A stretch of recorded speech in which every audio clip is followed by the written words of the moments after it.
I still remember the sound of laughter that morning, mine and hers. It's strange how the happiest moments can live right next to your worst ones, like two photos in the same album. That morning, I thought I was the luckiest girl alive. I was getting married in less than 24 hours, to the man I'd dreamed of since college. My best friend, Sarah, was by my side, fussing over decorations, teasing me about how nervous I looked, and reminding me to eat something. She'd been my rock through everything: heartbreaks, career struggles, bad days, all of it. When I got engaged, she was the first person I called. She cried harder than I did that night, hugging me and saying, "You deserve this happiness, Maya." At least, that's what I thought she meant. That day, my house was a whirlwind of wedding chaos. Deliveries coming in, my mom running around with lists, and friends stopping by to help. But Sarah was different. She was calm, in control, always knew what to do. Everyone loved her, even Ryan, my fiancé, especially Ryan. And maybe that should have been my first sign. It started small. A weird glance between them when they thought I wasn't looking.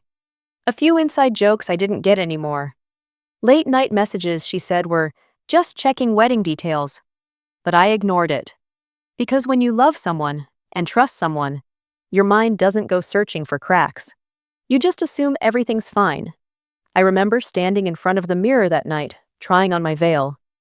Sarah sat behind me, scrolling on her phone. "You're glowing," she said, smiling softly. "Ryan's going to lose his mind when he sees you." I laughed. "He'd better," I said. We both laughed then. It felt real. It sounded real. But if you'd told me that within 24 hours, I'd lose both of them, I wouldn't have believed you. And the next morning, I woke up to chaos. My phone was buzzing nonstop. Messages, missed calls, notifications. I didn't even have time to process it before my cousin ran into the room, her face pale. "Maya, you need to see this." She handed me her phone. And there it was. A video. It took me a few seconds to understand what I was watching. But when I did, I felt my entire world tilt. My fiancé, my best friend, together, in a hotel room. The same hotel where Ryan and I were supposed to stay after the wedding. The video was only 30 seconds long, but it felt endless. My hands went cold, my throat locked up, I couldn't breathe. I remember Sarah's voice from the night before echoing in my head. "You're glowing." I wanted to scream, to cry, but nothing came out, just silence. My mom came in a few minutes later, panicking. People had started sending her the same clip. It was spreading fast. Someone had leaked it online. I was trending, not as a bride, but as a fool. I didn't go to the wedding. There was no wedding. Ryan disappeared. His family issued a bland statement about private matters. And Sarah, she didn't even try to apologize. She just texted me one line. It wasn't supposed to come out like this. Like this was the problem, not what she did. That text broke something in me. For 3 days, I locked myself in my room. My phone was off. My makeup still sat on the dresser, untouched from the rehearsal night. Every detail, the flowers, the dress, the vows, mocked me. But on the 4th day, I stopped crying. Because I realized something. They didn't just take my relationship. They took my peace, my dignity, my story. And that's when I decided I was going to take all of it back. I didn't want to destroy them out of rage, number. I wanted them to feel what I felt: confusion, humiliation, betrayal. But more than that, I wanted everyone to know the truth. See, Sarah had secrets. And Ryan? He wasn't as innocent as he looked in those perfect Instagram posts. I'd kept their confidences for years. Things I could have used long ago but didn't, because I believed in loyalty. But loyalty only works both ways. So, I opened my laptop, created a new folder.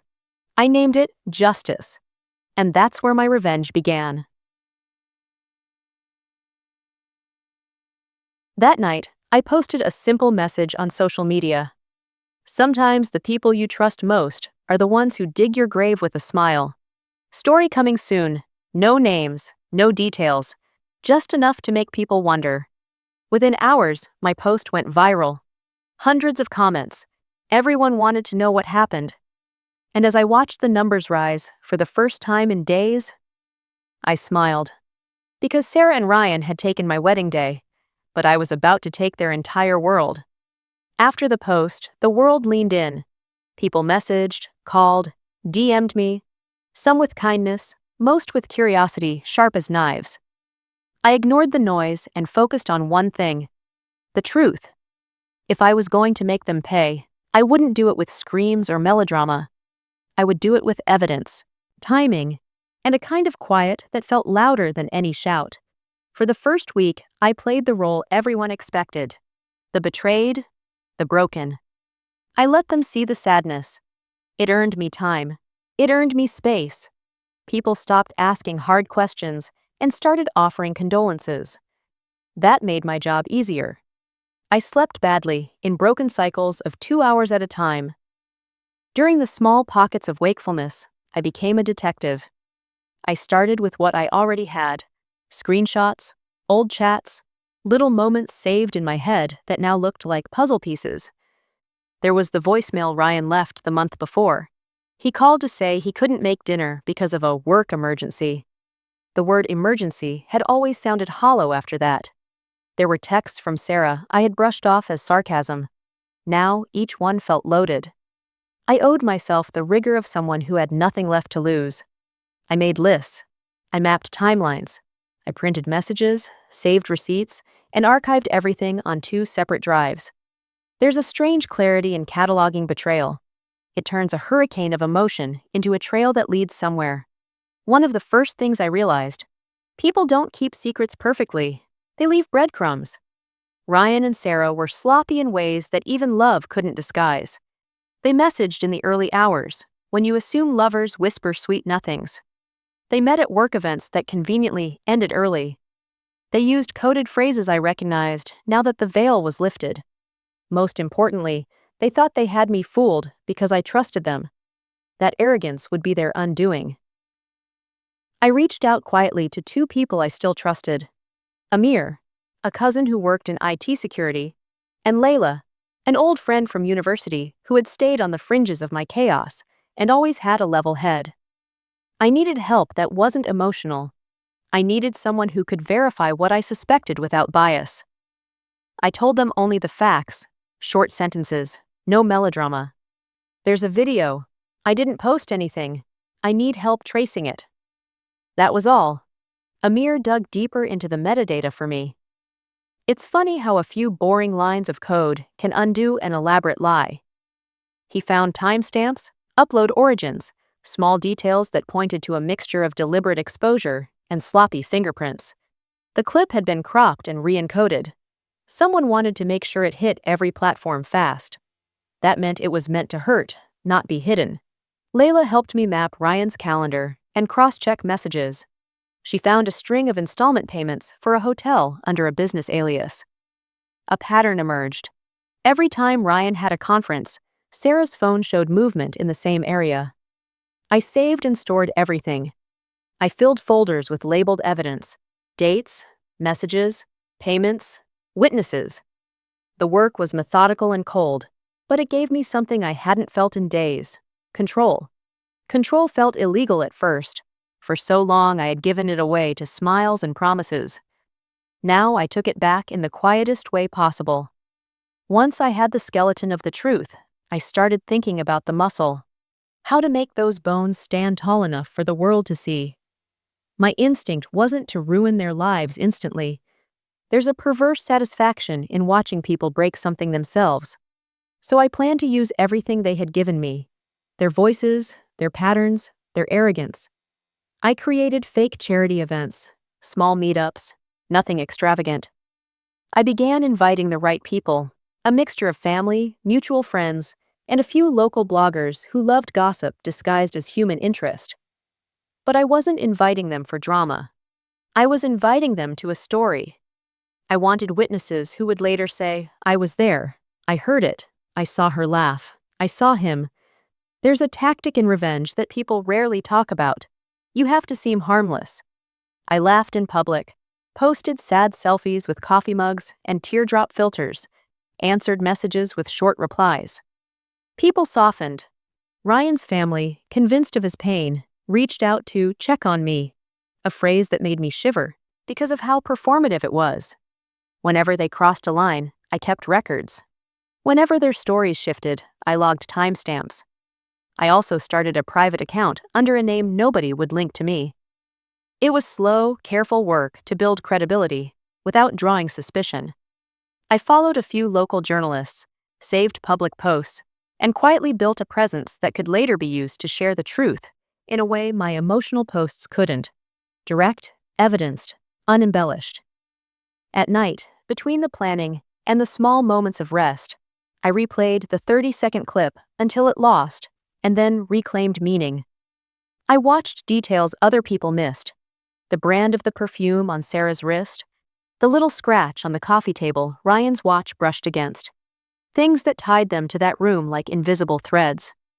Those threads became leads. 2 weeks into my careful preparation, an unexpected ally appeared. It was a barista named Noor, who'd worked at the cafe near our old office. We used to run into each other in happier times.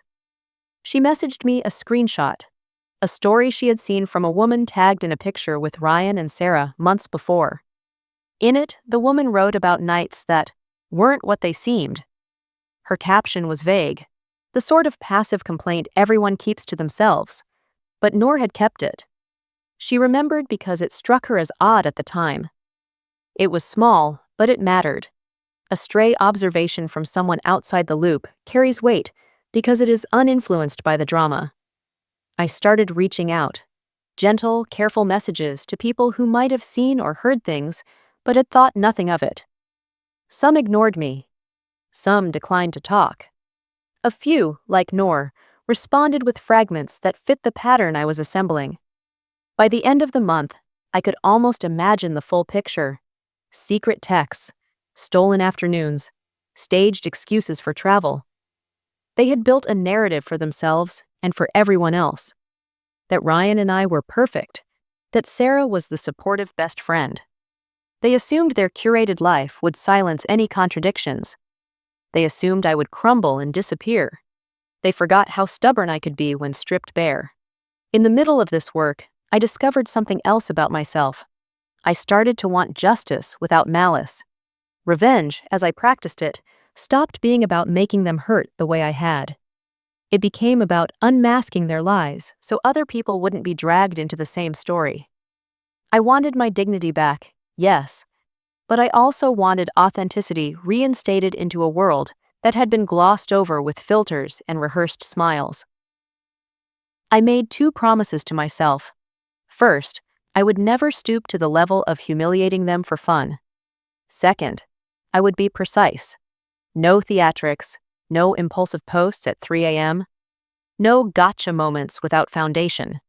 If I was going to dismantle them, I would do it with facts. With the promises made, I spent nights crafting the narrative I would one day reveal. It needed to be undeniable yet humane, sharp but fair. People respond to stories that feel true, not to tabloids that reek of vengeance for its own sake. I wanted them to listen, to understand, and to feel the cold logic that exposed their choices. That was the calm before the storm. Quiet, relentless, focused. I sat at my kitchen table with my laptop open and a mug of tea gone cold beside me, and I felt the tide shifting. For the first time since the video, I felt the possibility of sunrise instead of an endless midnight. On one of those long nights, scanning through a folder of receipts, I found the final piece that broke something open. A line item from a boutique florist addressed to Sarah, delivered to the hotel the same week as the conference Ryan had claimed. The bouquet was expensive, wrapped with a note that said, "For the nights that never ended." It was the kind of sentiment you write when you want to commemorate secrets, not fix them. I printed the receipt, ran my finger over the ink, and whispered to the empty kitchen, "This is it." Right then, the storm stopped feeling hypothetical. It was coming, precise, unavoidable. And when it landed, it wouldn't be loud. It would be meticulous and clean, like a verdict read aloud. I closed the folder named Justice and looked at the list on my phone. Witnesses to contact, documents to secure, timing for release. The plan wasn't cruel. It was honest. And sometimes, honesty is the harshest thing you can give someone who believed lies could protect them. So I waited, holding my breath like someone waiting for a performance to start. Except this time, I was the director. And the stage had been set a long time ago by the two people who thought they were unseen. Remember the morning I decided to stop waiting and start moving. The apartment felt different that day. Quieter, like the silence itself had turned into a weapon. I made a list on a sticky note and stuck it to the fridge like a prayer. Witnesses, receipts, timing, release. Then I made coffee and began. Step 1 was subtle. I needed to make them comfortable again. People guard their secrets less when they think everything is back to normal. So I kept posting the same sad, gentle content I'd been sharing since the clip. Slow walks, cups of coffee, quiet captions. I answered condolence messages politely. I let the public see a woman trying to stitch herself back together. Let them think I'd accepted their story. Meanwhile, I moved like a shadow. I started contacting witnesses I'd sketched into my map. Not with accusatory messages, just soft questions. Hey, remember that night at the Lafayette? I was trying to remember the date. Or, do you still have the receipt from last March? People are oddly helpful when asked casually. Some replied with a shrug and a forwarded screenshot. Others offered more. The exact time a text was sent, the name on a booking, a blurry photo taken from across a bar. Little by little, the loose ends tightened. One morning, Layla sent me a voice note. Her voice was low, a mixture of nerves and triumph. Maya, she said, I ran Ryan's conference calendar again. There's a booking for a suite under an event planner's name. And I cross-checked. The planner's phone number is the same as the one that booked Sarah's boutique dinner 2 months ago. The way she said it made my skin bloom with heat. This was the kind of pattern you couldn't ignore. I also learned to use other people's assumptions against them. I arranged a small private brunch under the guise of thanking those who'd supported me. It was a gentle thing, croissants, tea, a few handwritten notes. I invited families I knew, a couple of Ryan's coworkers, and 1 or 2 people who'd once been friendly with Sarah. Nothing public, no cameras, just faces and small talk. It was perfect. At brunch, I listened, not to what people were saying about me, but to what they were saying about them. People often reveal things when they think the conversation is harmless. Someone mentioned a late-night delivery the week before the wedding. Another joked about conference fatigue Ryan had been suffering. Each offhand comment was another stitch in the tapestry I was weaving. Meanwhile, Amir had been working quietly behind the scenes. He found an IP address trail that tied the original upload of the video to a device network that matched one of the hotel's Wi-Fi access points. It wasn't conclusive on its own. IPs can be masked, rerouted, and faked. But coupled with the floral receipt and the overlapping bookings, it began to look like a design rather than a mistake. I kept everything organized. I created a private folder for each person involved. For Sarah, there were messages that seemed innocent until read through a different lens. A late-night joke about special arrangements, a photo of a keycard with a hotel logo in the background. For Ryan, there were calendar entries, gas station receipts showing stops far from his alleged routes, and emails to a corporate account that never quite matched his official explanations. At dusk one night, I logged onto the private account I'd made and wrote the headline I intended to use when the time came. When the people you trust rewrite your life. The whole truth, I didn't post it. Not yet. I wanted the headline to sit there, patient as a promise. I started to use the scaffolding of social proof to my advantage. I reached out to a local reporter I'd followed for years, someone who wrote with restraint and clarity. I sent a short email, carefully worded, facts only, no drama. There's evidence of coordinated deceit involving public figures in our city. I can verify timelines, receipts, and witnesses. He replied cautiously, asking for proof. I sent a bundle: the florist receipt, the hotel payments, the metadata summary Amir had compiled. I didn't ask for front-page headlines. I asked for an appointment. The reporter agreed to meet. He sat across from me with a pen poised and a skeptical look. That look is the one liars fear the most. It means someone is listening but doubting. I laid out the timeline, one fact at a time, and watched his eyebrows climb like steps as the pattern became impossible to ignore. He didn't react theatrically. He simply said, "If this checks out, people will want to know." That was all I needed. But public exposure needed choreography. If I released everything at once, it would be chaos. If I dribbled it out, they could respond, spin, and reframe. I wanted a release so precise that it left no room for plausible deniability. So I set a date, not arbitrary, but meaningful. The first anniversary of the night the clip had been taken. They'd assumed the story would fade by then. They were wrong. In the weeks before that date, I kept tightening the noose.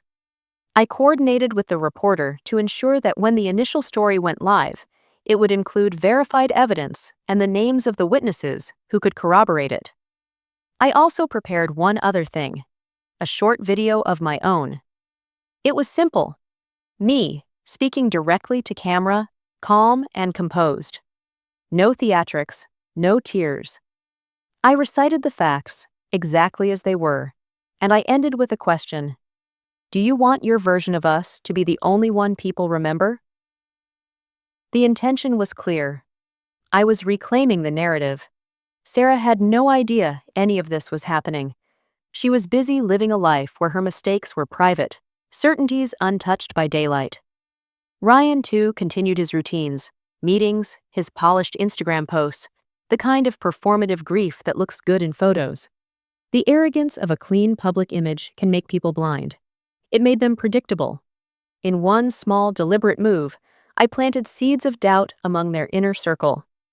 I started to message a few of Ryan's coworkers casually, sharing small, verified facts and asking for their recollections about certain work trips. A couple of them responded with confusion, another with a helpful lead.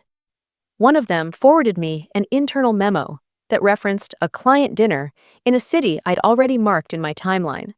That memo was the sort of thing a person in a hurry wouldn't hide because they didn't think anyone would notice. But I noticed. I saved it. As I prepared the final release, I also planned for their predictable defenses. People who build lies usually have a defense team ready: friends who will vouch, families who will protect, lawyers who will spin. I assembled preemptive responses, verified documents, recorded confirmations from those who had been with them, and a step-by-step log that a journalist could lay out for readers without editorializing. The goal was to let the facts speak louder than opinion. 2 nights before the anniversary, something small and human happened that reminded me why I'd started this. My neighbor, an older woman named Mrs. Khan, knocked on my door. She held a paper bag of freshly baked biscuits and looked at me with frank, soft eyes. "I don't know the details," she said, "but I know when something is wrong. I wanted you to have these." Her kindness struck me in a way the dramatic vindication never could. I accepted the biscuits and felt something steady settle in my chest. This wasn't just about exposing them. It was about building something truer in my place. The day before the release, I double-checked everything. Amir verified the metadata report again. Layla called 3 witnesses to confirm their willingness to speak. I rehearsed my short video until my voice sounded like the person I wanted to be on camera. Honest, unshaken, and human. The reporter promised a quiet, fact-driven piece that would include documents and names, and he agreed to publish at 9 a.m. on the anniversary morning. I set my phone to do nothing but wait. That night, I slept for the first time in weeks without waking to check notifications.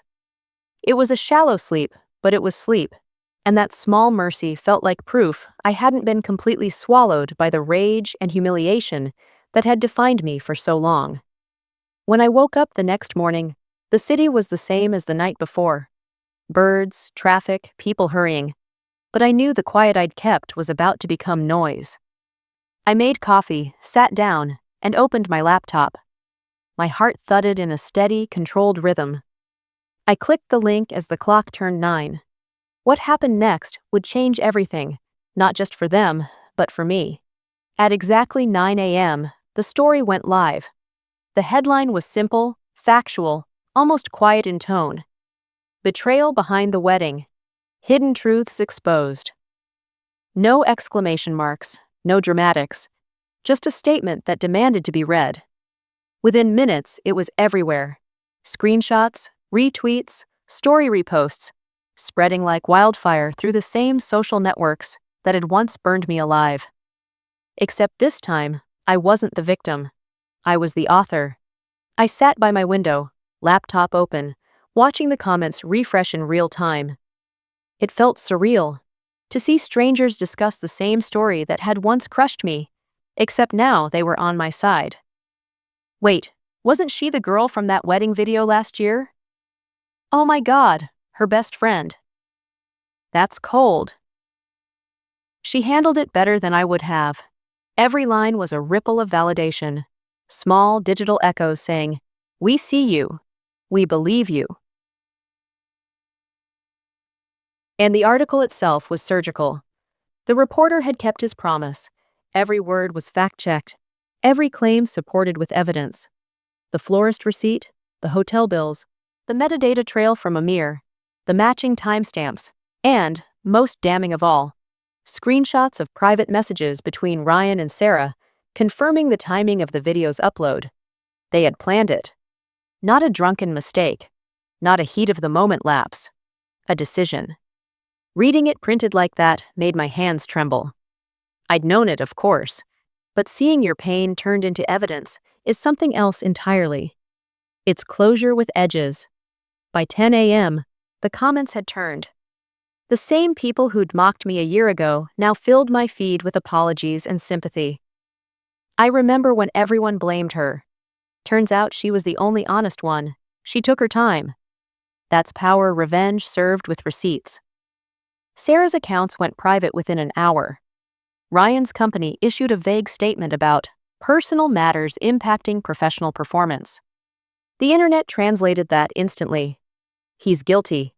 By noon, the story had hit the national trending list. Influencers and podcasters started talking about the ultimate revenge of truth. My video, the short, calm message I'd recorded, was now attached to almost every post. People praised how composed I sounded, how I didn't insult or dramatize, how I simply told the truth. That was the part that hit hardest, because for so long, I'd been told my emotions made me weak. But that day, my calm made me unshakable. Then the phone calls began. First came friends, some genuine, some opportunistic. Then the reporters who wanted exclusive follow-ups. Then, unexpectedly, Sarah herself. Her name flashing on my screen felt like a ghost clawing out of the grave. I stared at it for a long second before answering. "Maya," she breathed, voice trembling. "What did you do?" I kept my tone even. I told the truth. "You've ruined everything." "No," I interrupted softly. "You did that when you decided my pain was your entertainment." There was silence. Then she whispered, almost breaking, "I didn't mean for it to go that far." "Ryan," he said. I cut her off again. "Sarah, please. Don't insult me with half-truths now. You both had choices. You made yours. Now I'm making mine." I could hear her crying on the other end. But I didn't feel what I expected. No satisfaction, no gloating, just peace. I hung up. Sat the rest of the day unfolded like a movie I'd already watched in my head 100 times. Ryan tried to reach out too. Texts, calls, even an email begging to meet to talk this out privately. I didn't reply. For once, silence was my power. By evening, his company had suspended him pending internal review. Sarah's wedding planning business, the one she'd built through charm and reputation, was flooded with one-star reviews and cancellations. I didn't post or comment. I just watched. Because sometimes, revenge doesn't need to be delivered by your hands. It unfolds naturally once the truth is out. That night, I took a walk around the park where Ryan had proposed to me 2 years ago. I'd avoided it all year, but that evening, it didn't feel haunted. It felt reclaimed. I sat on the same bench, looked up at the same sky, and whispered quietly, "You can't bury the truth forever." It grows roots. My phone buzzed. Another notification. The article had crossed 1 million views. I smiled, not because of the numbers, but because of what they represented. The power of patience. The difference between reaction and response. And round midnight, I got one more message from Layla. "You did it, with grace. Proud of you." Her words hit me harder than any public applause, because this wasn't just about revenge. It was about reclaiming my voice, piece by piece, choice by choice. As I closed my laptop that night, I realized something simple but profound. Revenge isn't about destroying others. It's about restoring yourself. Sarah and Ryan had taken my trust, but in trying to ruin me, they ended up handing me something far more valuable: clarity. The truth had burned everything false away. And yet, I knew it wasn't over. The next day, more stories would surface. Old secrets would crawl into daylight. I'd have to face cameras, questions, and opinions again. But this time, I wasn't afraid. Because now, I had nothing left to hide. The morning after everything exploded, I woke up to sunlight streaming through my window. A light I hadn't really noticed in months. For the first time in what felt like forever, my chest didn't feel heavy. My phone was still buzzing nonstop. Notifications, messages, calls. But I didn't reach for it. Not yet. I just sat there, wrapped in the quiet, breathing in the calm after the storm. There was something strangely beautiful about that silence. The chaos outside couldn't reach me here. Not in this small sunlit space, where I had rebuilt myself from ashes. I made myself coffee, black and strong. When I looked at my reflection in the window, I didn't see the broken girl from a year ago. I saw someone else. Someone who had walked through hell and come out on her own terms. Still, revenge, even when done right, leaves echoes. By noon, I finally opened my phone. Hundreds of messages. Some from strangers thanking me for speaking out. Others from women sharing their own betrayals, their own heartbreaks. I read a few, one in particular, from a woman named Elise stuck with me. "Your story gave me courage to walk away." I've been silent for years. Not anymore. I sat there for a long time after reading that. Because that was the real victory. Not the views, not the headlines, but knowing that my pain had turned into someone else's strength. Of course, not everyone was kind. There were critics too. People saying I'd gone too far, that I'd ruined 2 lives, that I should have forgiven and moved on. I didn't reply to any of them, because forgiveness is a personal journey, and no one gets to tell you when you're supposed to heal. Besides, what they didn't see was everything I had already forgiven: the sleepless nights, the humiliation, the whispered gossip, the loneliness. I'd made peace with all of it, but peace doesn't mean silence.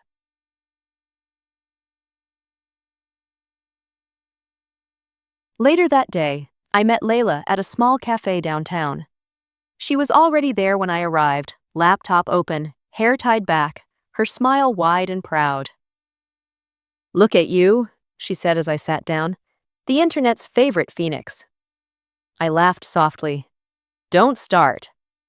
"I'm serious," she said, closing her laptop. "You did what most people only dream about. You took control of your story." "Maybe," I said, stirring my coffee, "but it still feels strange. Like, I won, but also lost something along the way." "That's normal," she replied.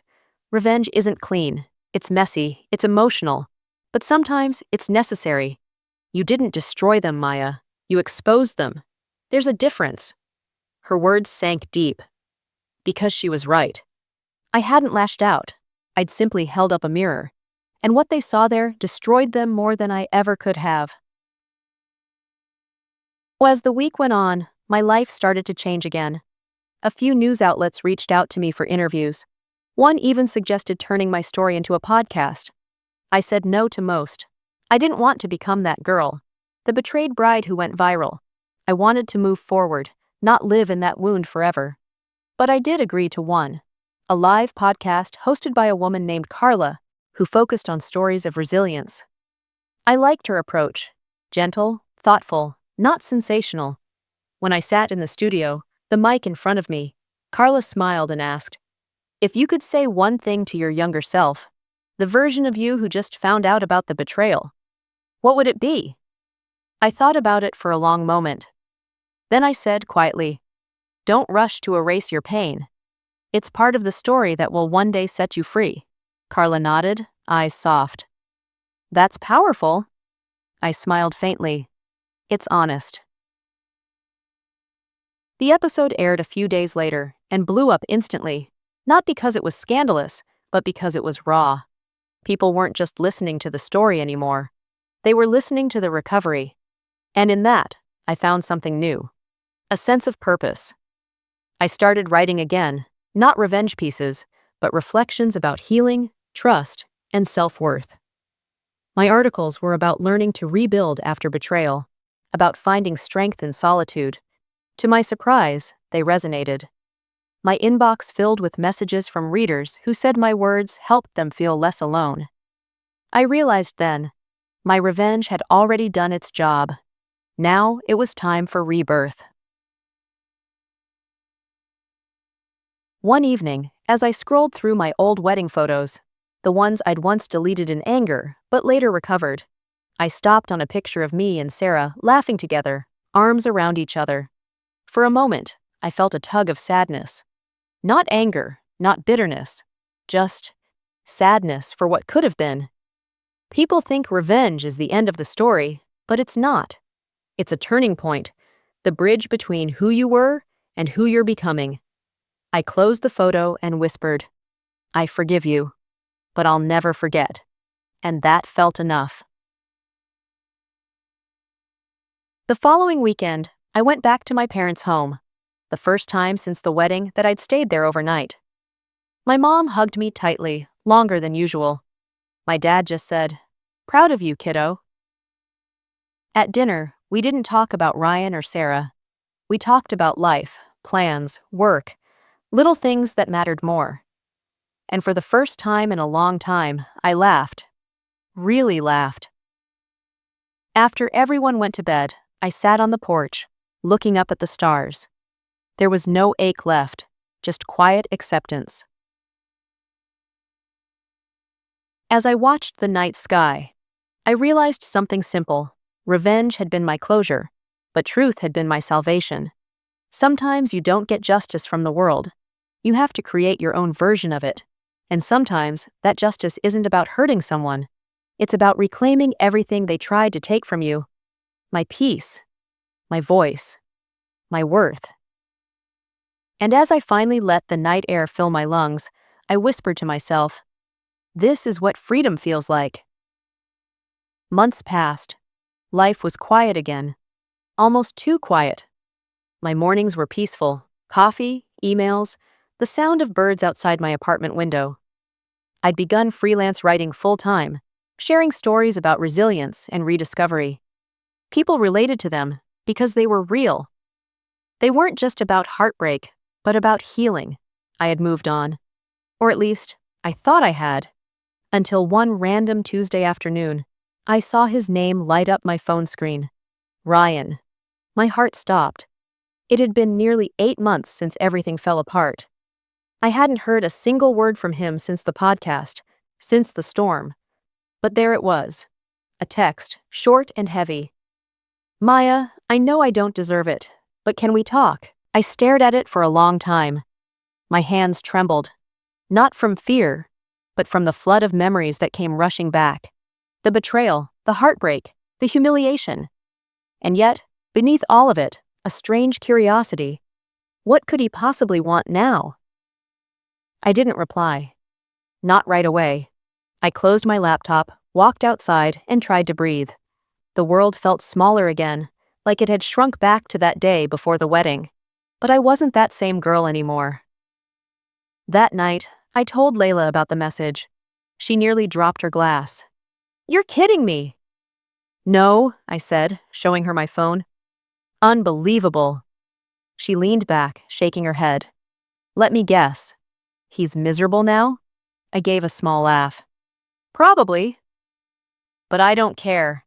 "I'm not replying," Layla raised an eyebrow. "You sure?" "Yes," I said firmly. "I got my closure months ago." But as I lay in bed later, I realized I wasn't as sure as I sounded. Not because I wanted him back, far from it, but because I wanted to know why. Why now? Why after all this time? The next morning, another message. "Please, Maya, I just need to explain. I've lost everything I sighed." There it was. The classic confession line. The kind that shows up when karma finally cashes in its debt. Part of me wanted to delete it and move on. Another part wanted to see what everything meant. After a full day of debating, I sent one reply. One conversation. Public place. Tomorrow at 6. The next evening, I met him at a small cafe near the park. The same one where we'd once planned our honeymoon. That irony wasn't lost on me. When I walked in, I barely recognized him. He looked hollow. The confident, charming man who once turned heads now looked like a shell of himself. Unshaven, tired, and carrying the weight of regret in every gesture. He stood when he saw me. "Maya." I just nodded, sitting down across from him. "You said you wanted to talk." "So talk?" He took a deep breath. "I don't even know where to begin. I've replayed everything 1,000 times in my head, and every time it ends with me asking the same question. How could I have done that to you?" His voice cracked slightly, but I stayed still, expression unreadable. He continued, words tumbling out. "Sarah left me. A few months after the scandal, she just disappeared. I think she was embarrassed. Or maybe she realized what she'd done too. I don't know. I lost my job after the story spread. My parents barely speak to me. I deserved it all. I know that I said nothing." He looked up at me then, eyes wet, voice trembling. "But what I didn't lose was the memory of you. You didn't just walk away, Maya. You ended me." I tilted my head slightly. "No, Ryan. You ended yourself. I just told the truth," he exhaled, shaking his head. "You're right. I did. I was weak. I thought I loved her, but it was just excitement, I guess. You were stable, safe. She was new, dangerous. I chased something that didn't exist, and I ruined everything real because of it." For a brief moment, I almost pitied him. Almost. He looked down, voice breaking. "I'm sorry, Maya. For all of it. I know you'll never forgive me, but I needed to say it." I took a sip of my coffee, letting his words settle. "Ryan," I said quietly, "forgiveness isn't for you. It's for me. And I already found it, not because you asked, but because I needed to let go." He looked confused. "So, you forgive me?" "I forgive the boy I used to love," I said, "but not the man who betrayed me." He flinched, eyes dropping. I continued, my tone calm but steady. "You see, Ryan, I used to think revenge was about making someone hurt like you did. But it's not. Real revenge is peace. Waking up one morning and realizing they no longer have power over you." He swallowed hard, his eyes glistening. "You really moved on." "I had to," I said. "You taught me the cost of trusting the wrong people, but also the value of trusting myself." We sat in silence for a long time after that. Finally, he said softly, "You're stronger than I ever thought you'd be." "I know," I replied, "and that's why I'm not angry anymore." He nodded. defeated but oddly relieved. Then he stood. Goodbye, Maya. Goodbye, Ryan. As he walked away, I felt nothing. No hatred, no sadness, just peace. It was strange how something that once felt like the end of the world now felt like a distant memory. Outside the cafe, I met Layla waiting in her car. She rolled down the window. Well? He's done, I said simply. And so am I. She grinned. You sure you don't want me to key his car for old time's sake? I laughed. No, I think karma already did. As we drove off, the city lights blurred through the window, not like tears, but like closure. That night, as I journaled before bed, I wrote a single line. Sometimes revenge isn't destroying someone's life. It's rebuilding yours so completely, they no longer recognize the world without you. I closed my notebook, turned off the light, and smiled into the quiet. Because this time, I wasn't the girl who lost everything. I was the woman who took everything back. The weeks after seeing Ryan felt like stepping out of a storm and realizing the sun had been waiting all along. Every morning, I woke up lighter. No nightmares. No overthinking. Just calm. For the first time in years, I wasn't surviving. I was living. It's strange, you know? How we spend so long trying to get back to normal after heartbreak, when the truth is, we're never meant to go back. We're meant to grow into something stronger. That's what I was doing. Quietly, steadily. I began focusing on my writing again, but this time, it wasn't just for me. I launched a blog called The Rewritten Bride, a space where people, especially women, could share their stories of betrayal, recovery, and empowerment. Within weeks, the page started getting attention. Emails poured in from women across the world, some from India, some from the US, even a few from South Africa, all carrying the same thread. Pain turned into strength. One message from a reader in New York stayed with me. I was supposed to marry him last summer. Found out he was cheating 2 days before the wedding. I thought my life was over. But your story showed me that it's not the end, it's a beginning. I remember crying when I read that. Not out of sadness, but pride. Because the version of me who once sat in a dark room, broken and humiliated, had now helped someone else stand up again. That was my real revenge, turning pain into purpose. Glila became my biggest supporter. She handled the tech side of the blog while I focused on writing. One night, as we sat working at my apartment, she looked up from her laptop and said, "You realize you've built something, right?" I smiled. "It's just a blog, Lai." "No," she said. "It's more than that. It's a movement. You're giving people hope." Her words hit deeper than I expected. I'd never thought of myself as someone who inspired others. I was just telling the truth. My truth. But maybe that's what people needed most. Months later, I was invited to speak at a women's conference. The theme was From Betrayal to Breakthrough. Standing backstage, I felt nervous for the first time in years. Not because of the crowd, but because this was different. This wasn't about revenge or exposure. It was about healing. When they called my name, I walked on stage to polite applause. The lights were bright, but the audience looked warm, expectant. I took a deep breath, gripped the mic, and began. A year ago, I was supposed to be a bride. Instead, I became a lesson, one that taught me everything about trust, pain, and starting over. A hush fell over the room. When my best friend betrayed me, I thought my world had ended. But what I didn't know then was that sometimes endings are disguised as beginnings. I didn't get revenge by destroying her life. I got it by rebuilding mine.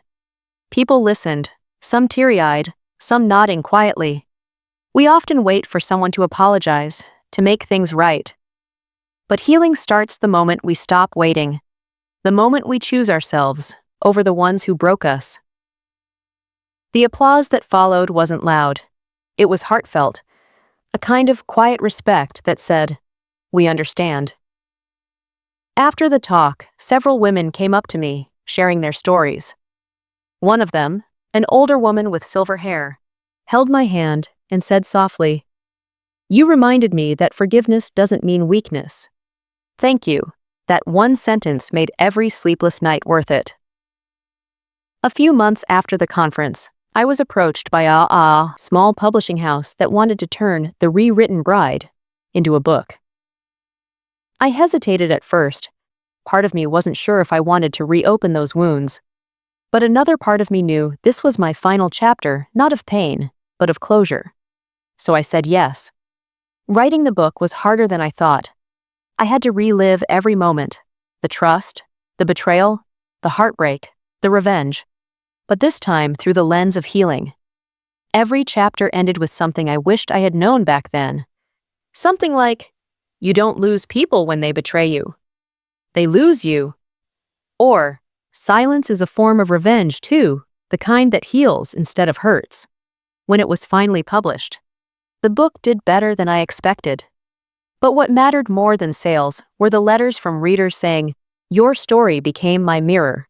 That's when I knew the girl who once needed saving had become someone else's reason to stay strong. One evening, I was walking along the beach near my city headphones in, sunset painting the sky in gold and pink. I saw a couple laughing nearby, carefree, lost in their own little world. For a moment, I smiled. Not out of bitterness, but peace, because I finally understood that love itself wasn't the enemy. The wrong people were. And if betrayal taught me anything, it's that trust isn't a weakness, it's courage. It's believing again, even when you've been broken. That night, I came home and opened my journal. The same one that had once been filled with pain. I turned to a blank page and wrote, "This isn't a story about revenge anymore. It's about redemption." I closed it, smiled, and felt something I hadn't felt in a long, long time, freedom that didn't come from someone's downfall, but from my own rise. And just before turning off the lights, my phone buzzed with a new comment on my latest post. It read, "Your story changed me. I'm no longer afraid to start over," I whispered back, even though no one could hear. "Neither am I." It had been almost 2 years since that day, the day my life fell apart and was rebuilt, piece by piece, stronger than before. In those 2 years, I'd learned that peace doesn't mean forgetting. It means remembering without hurting. But fate, as it always does, wasn't done testing me. Because one evening, as I walked out of a bookstore after a small signing event for The Rewritten Bride, I saw her. Sarah. She was standing near the corner, half hidden beneath a streetlight. Time had changed her too. The once polished, confident woman who used to light up every room now looked worn down. Her hair was unkempt, her clothes plain, her posture defeated. For a moment, everything inside me froze. The air, my breath, my thoughts, all suspended in that 1 second when the past walked right back into my present. She noticed me almost instantly. Her eyes widened, fear flickering across her face before settling into something else. Shame. "Maya," she whispered, barely audible, as I approached. I didn't respond. Not yet. There was so much I wanted to say, but my mind was quiet. Too quiet. She hesitated before speaking again. "I've been wanting to reach out, for a long time." I crossed my arms. "Why now?" Sarah looked down at the ground. "Because I'm tired of running. I need you to know that I'm sorry." Her voice cracked on the last word. I studied her face. The guilt was real, the exhaustion deep. But I'd learned by now that apologies weren't about words. They were about timing, and hers was 2 years too late. Still, something inside me told me to listen. "Go on," I said quietly. She swallowed hard. "I was jealous, Maya. Of everything. Your career, your family, your relationship. You had this light. Everyone loved you. And I." She paused, her eyes glassy. "I couldn't stand being the shadow next to you." I didn't interrupt. She continued, voice trembling. "When Ryan started flirting with me, I knew it was wrong. But it made me feel seen. For once, I wasn't Maya's friend. I was just me. And then things went too far. I told myself it didn't mean anything.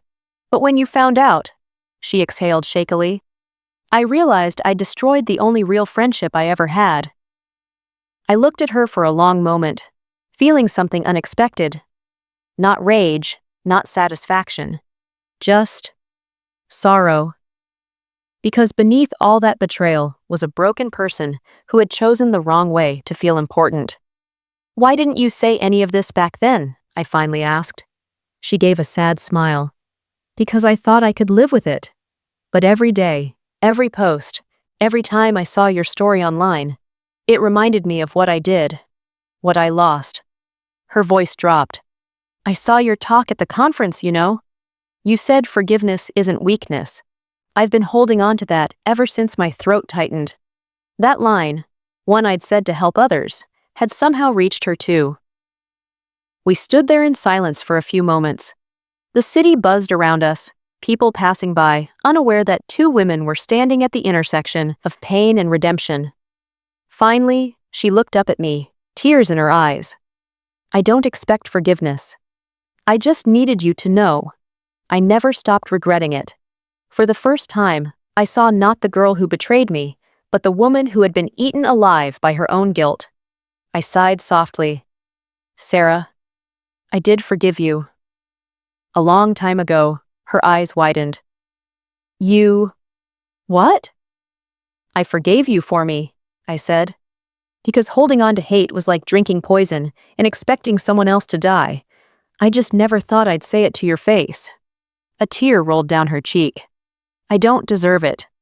Maybe not, I replied gently. But forgiveness isn't something you earn. It's something I give. Because I'm finally free. She covered her face, crying quietly. The sound wasn't dramatic. It was human. The kind of cry that comes when a weight you've carried for years finally starts to lift. I placed a hand on her shoulder. Sarah, I hope you find peace. Truly. But I can't be part of your story anymore. That chapter's closed. She nodded slowly. I understand. Thank you, for at least listening.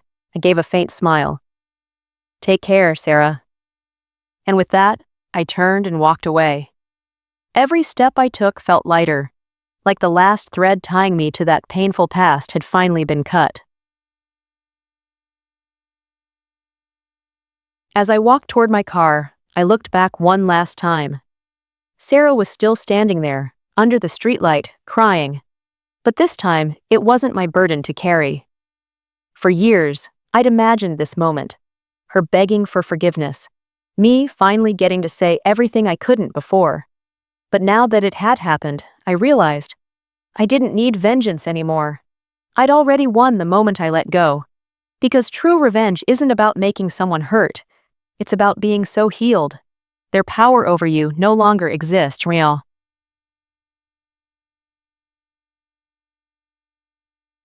That night, I sat on my balcony, the city lights glowing beneath me. I thought about how far I'd come, from heartbreak to revenge to peace. I pulled out my journal, my old friend, and wrote, "Forgiveness doesn't erase the past. It just stops it from controlling the future." Then, for the first time in years, I closed that journal and didn't feel the need to open it again. Because my story was complete. And it didn't end with betrayal, it ended with freedom. They say pain changes people, but what they don't tell you is that it also reveals who you truly are. For the longest time, I thought my story was about revenge, about getting even, about proving that I could rise higher than the people who broke me. But standing there that night, after meeting Sarah for the last time, I realized something profound. Revenge might feel satisfying, for a moment, but peace lasts forever. When I first started writing again, I didn't think anyone would care. I wasn't famous. I wasn't special. I was just a broken girl trying to make sense of what happened to her. But somehow, that pain connected with others. My messages were filled with women, strangers, who said, "Maya, I went through the same thing." A woman whose best friend stole her fiancé.